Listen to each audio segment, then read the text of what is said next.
how do we strengthen and bulletproof our immune system? That is the topic for today. The first thing is, what is your immune system?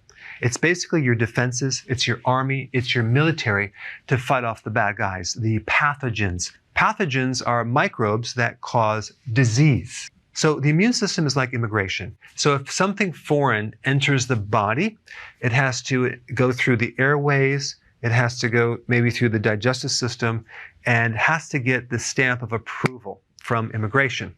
And that's what your immune system does. It's constantly scanning to see if you are a foreign entity that could cause harm, or if you're part of the body. And once it tags you as a foreign thing that could threaten the body, it will automatically send in the defenses. And that's what we're going to cover next.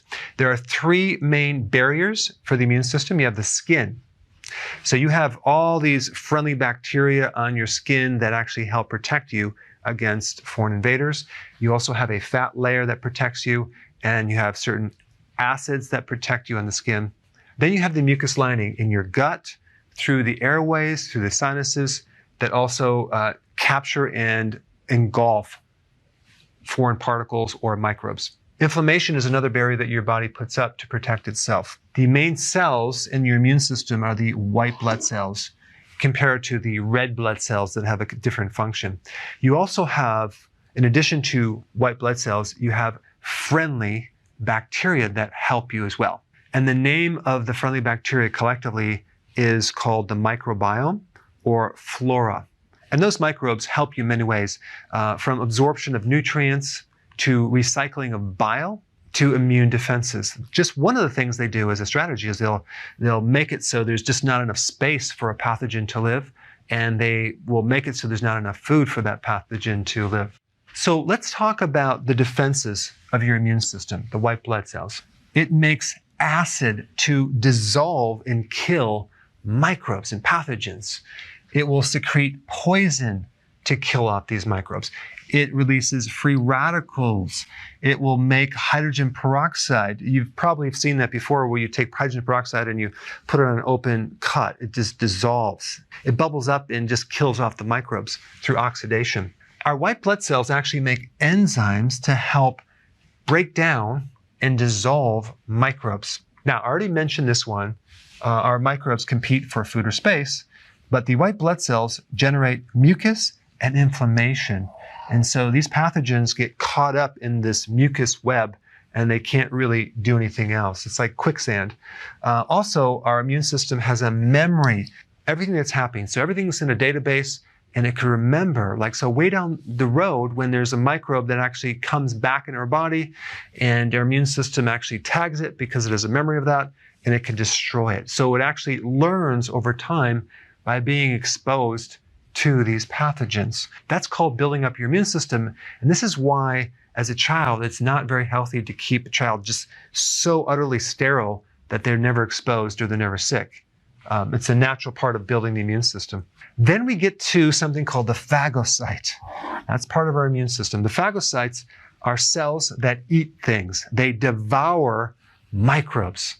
And they have a ravenous appetite for not just microbes and viruses and bacteria and yeast and fungus, but they will also eat up dead cells and debris. They are the garbage disposal for things that we don't want in our body. Just 1 liter of blood has 6 billion of these guys.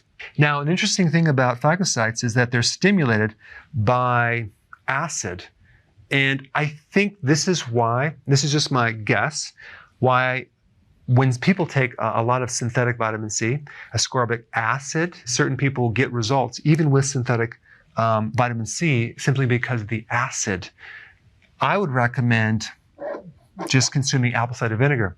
Apple cider vinegar has been known to acidify the body and speed up phagocytosis, just like any acid. So if you have a choice, I would recommend the food-based vitamin C, not the synthetic, but use apple cider vinegar to actually speed up phagocytosis. And another mechanism that I want to mention that I didn't write down, and involves certain white blood cells. If certain white blood cells are infected by a pathogen, we have this built-in mechanism that if the cell is invaded, it goes through something called apoptosis, where it kills itself off for the benefit of the entire body. Because if they let the microbes leach into their DNA and start reproducing, then they become the copy machine that just makes the virus over and over and over. Now, on the flip side, the bad guys, the pathogens, also have their defenses as well.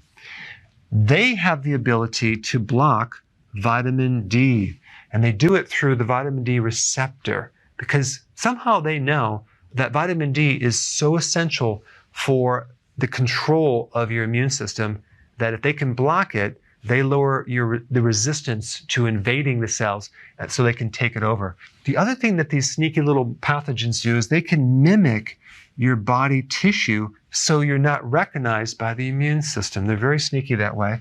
They can also hide in calcium little igloos, little houses. And this is why antibiotics are not effective against something called biofilm. And that's a whole different topic. I put a video down below for more information about that. But these microbes have gotten very, very smart. Another mechanism, especially with microbes like the mycoplasma that doesn't have a cell wall, they keep moving. They'll move into one joint in the synovial fluid, in another joint, and then your immune system is trying to attack them and they miss, and so they keep moving so you can't get them. Another mechanism is these microbes have the ability to morph into different structures, so your immune system gets confused. Okay, so now let's talk about what to do about it. There's two things. You have things that weaken the immune system, and you have things that strengthen the immune system. Now, as far as what weakens the immune system, low nutrient foods. Going on a diet that creates nutritional deficiencies. If you take the pandemic, the Spanish flu that occurred in 1918, and you take a look at what happened just before this pandemic, this spread of this virus all over the world that killed 50 to 100 million people. What occurred right before that is World War I. Now, what happened in this war is you had this huge shift of transportation of food. You had rationing. You had the preserving of food.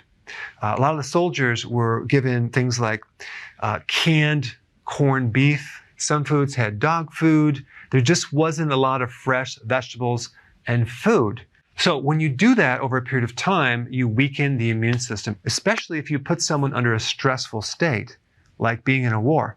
That is going to set the person up for a susceptibility to having a virus invading their body. So when you're low in vitamins, trace minerals, amino acids, and fatty acids especially, you are more susceptible to getting sick because of the fact that the nutrient defense mechanism is dependent on these nutrients.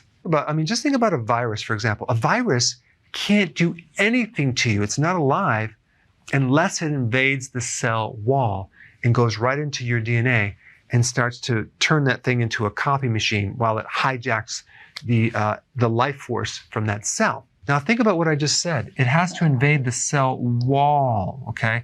That cell wall is two layers of fat. It's a bilipid layer of fat, okay? So this is another reason why essential fatty acids are vital to protect your cells. You don't want to go on a low-fat diet when you're run down or sick. So fat and cholesterol, by the way, is very important in a healthy immune system.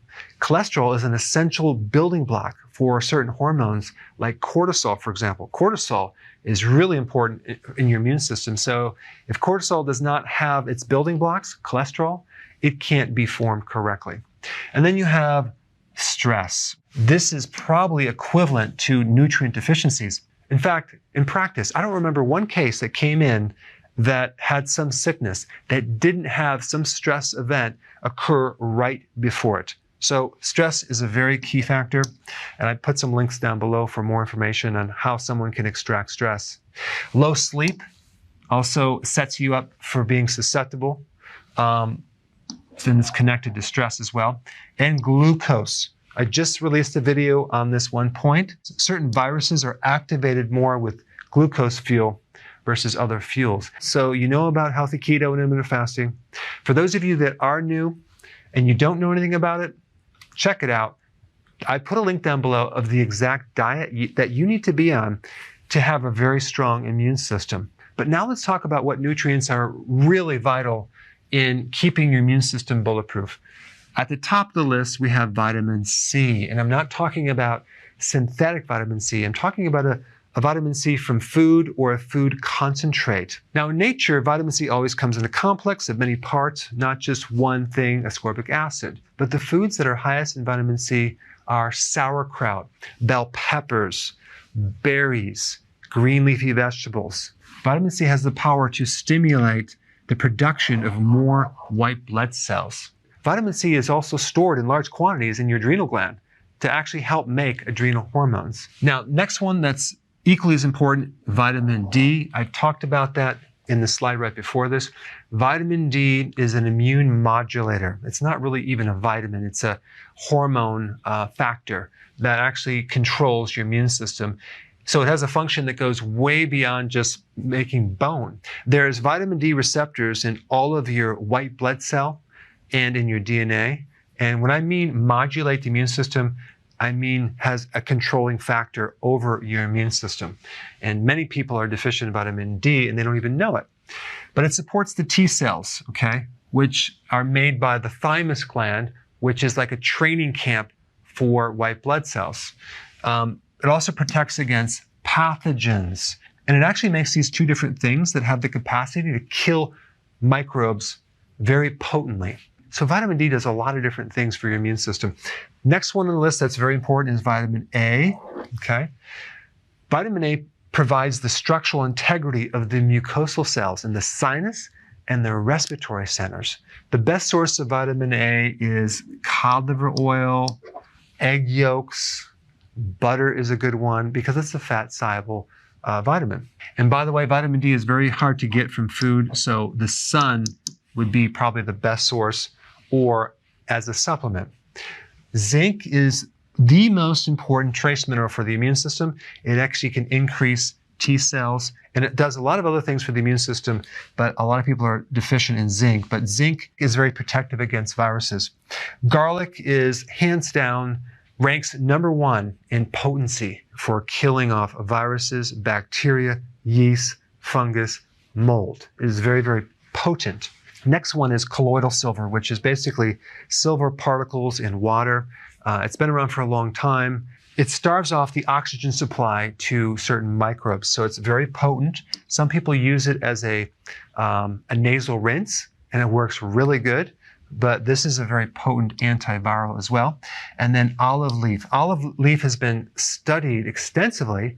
I put some links down below for more information on that, but this is great as an antiviral and to actually protect the immune system. There's a lot of other things that can protect the immune system, but from my viewpoint, these are the most powerful.